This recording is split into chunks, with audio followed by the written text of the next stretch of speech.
में सतावे, भांग ना पीऊं तो मुझे नींद नहीं आवे।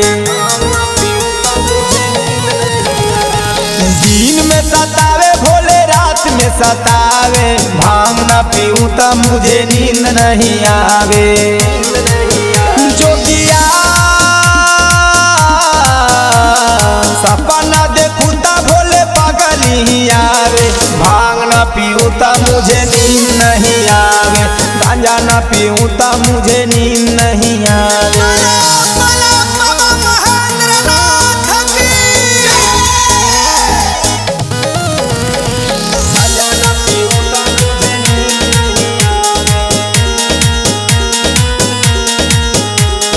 पगली का प्रेम बाबा सारा था झूठा, चढ़ते सावन भोले दिल मेरा टूटा।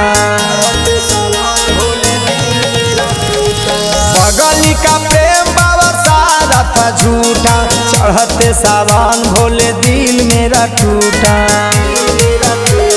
फोन करूं तो बाबा फोन ना उठावे, फोन करूं तो बाबा फोन ना उठावे, भांग ना पीऊं तो मुझे नींद नहीं आवे, गांजा ना पीऊं तो मुझे नींद नहीं आवे।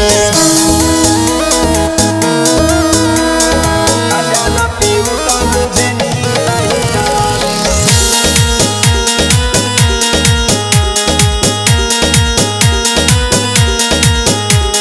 जीने और मरने की खाई थी कसम, छोड़ के चली जाएगी सोचा था ना सच में।